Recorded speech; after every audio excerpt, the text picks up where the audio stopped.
Wow, very fragrant right now. Can you smell this? Now, I think one or two of it is actually ready. I'm going to take it out first.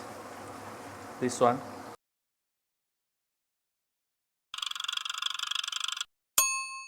Cooking up. Hi, this is Cooking Appa. Recently, one of Appa's friend passed away, and he's actually a chef and also a very famous YouTuber in Penang.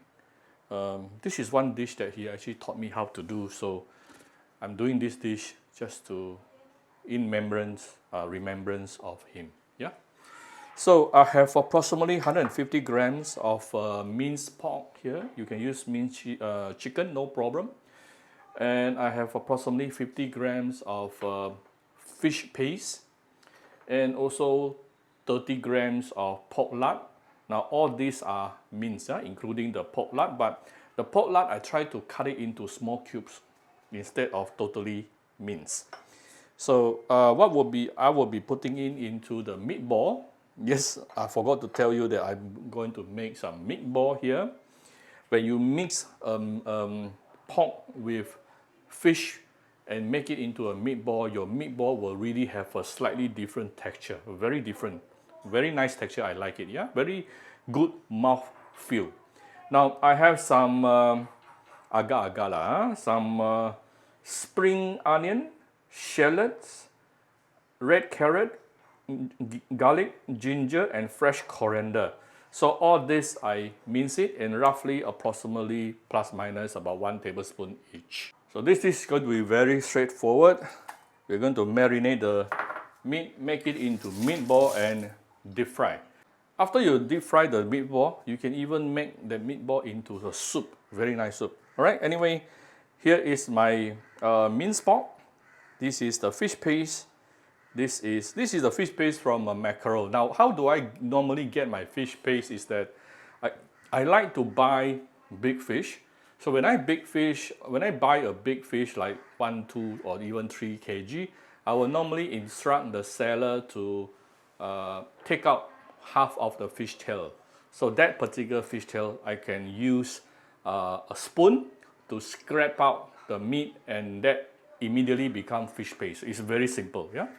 So this is of course the pork lard. And then we add in all this fresh ingredient here. Actually, there's one thing I am missing here is the water chestnut, or you can put sengkuang. I don't have that. That will give some natural sweetness to your meatball, which is very nice.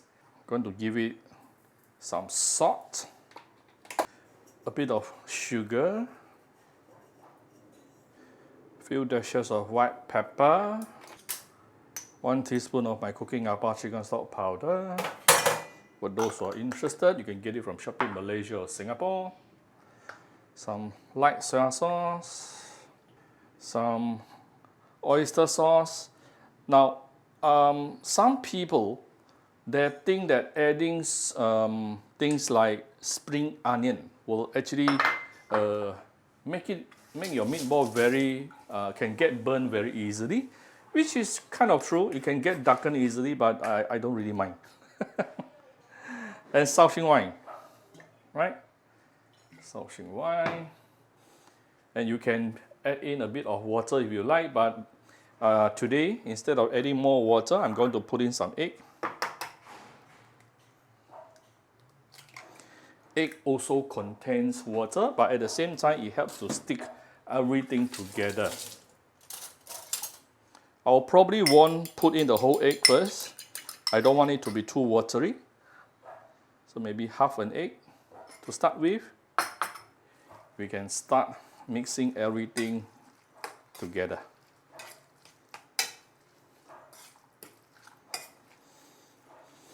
You can do a lot of meatball actually after you fried the meatball. You can make it into a meat paste or even or meatball, but cook it in a sweet and sour sauce. Oh, that's going to be very nice as well.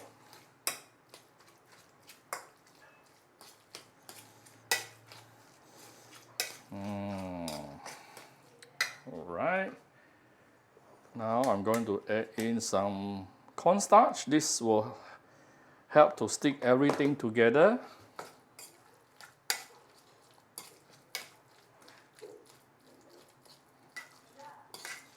Now what you want to do right now is to stir your meat paste.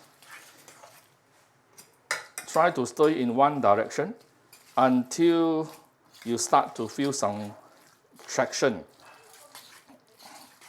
That is when you can create the gelatinous of it, yeah? I can already feel the traction. And then, like I said, I don't want it to be too dry, so half an egg is good enough. I did not add in any water. Actually, egg will contain water, yeah?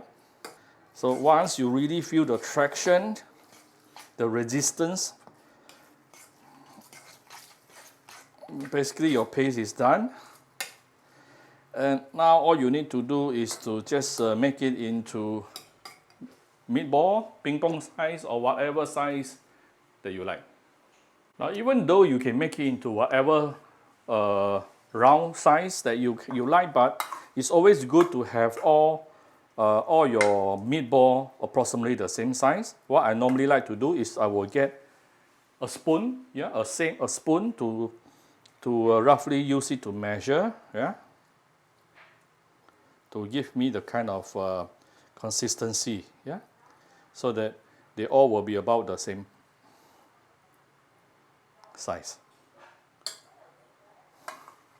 I use the same spoon to measure. And if it's too sticky, you can put some water or even Shaoxing wine onto your palm. Then that will help. It won't stick too easily. By the way, something very important I forgot to mention just now. After you have done with the marination and then mix everything together, put it inside cover it with a wrapping something, whatever you want to cover, and then put it inside the fridge for at least 2-3 hours. This step is actually quite important. Today, Appa didn't do this step because Appa started cooking very late. To be honest, the meat paste I do today is already a little bit too watery. It could be due to two reasons. Number one, I added a little bit too much egg just now. Number two, because I did not put it inside the fridge for 2 hours. Now, if I put it inside the fridge for 2 to 3 hours, actually, it will actually dry up a little bit. So it's good for the meatball to be a little bit more dry, but sticky at the same time, so that it manages to maintain its round shape. So you can see mine is a little bit flattened a bit lah. Still, it's going to taste very good lah. Huh? Right, I don't want to use too high heat. Somewhere around medium heated oil should be okay. Okay, you put some chopstick inside, there's some bubble, 140, 150 degrees Celsius. Good enough. So now we will carefully, using the help of a spoon,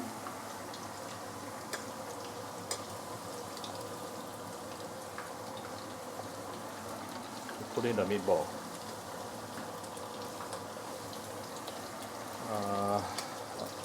Of course, the faster you put everything in, the better, so that all the cooking will be simultaneously done. But apparently, you can see from here, Appa is very slow. Actually, that's why you all follow me, right? Because Appa is not a good chef. Okay. Try to do it as quickly as possible. You don't want to use too high heat, especially right now when you are putting in the meatball one by one. Once you have heated up the oil, you can actually lower down the heat a little bit. If possible, I want to leave some for perhaps tomorrow for me to cook it, combine it with some Chinese cabbage and make it into a beautiful double boil soup. And it can be done very, very simple, easily. Alright, everything in. Now I'm going to raise the heat to medium high.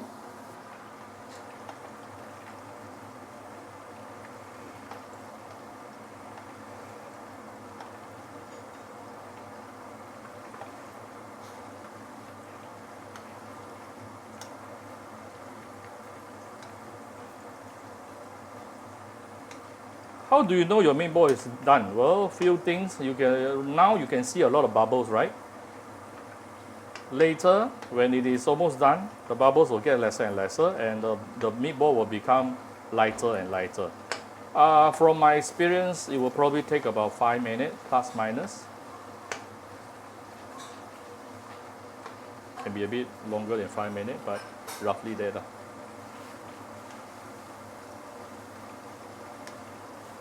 Do you need to do double fry? Probably not lah. I'm not going to do double fry today. Do I want to do double fry? I'll decide later lah. Along the way, you want to slowly change the position. Ooh, there's one very big one. This must be either this is the last, the first one or the last one. This is after about 3-4 minutes. I'm slowly increasing the heat. So I am doing an indirectly double fry. An indirect double fry now. Wow, smells so good. I hope you all can smell this. All the videos I make, they are not for making videos. They're actually my family dinner. I just make my family dinner into videos. So you are looking at what my family eating every day, yeah, for the past 6 years. Wow, very fragrant right now. Can you smell this? Now, I think 1 or 2 of it is actually ready. I'm going to take it out first. This one, beautiful. Take it out first. Put it on top of an oil absorbing paper at the side. So basically, once they reach the kind of color I wanted, the golden color I wanted, I will take it out. So the total deep frying time, plus minus, about 5 minutes, yeah? All right, the remaining also done. Going to take it out.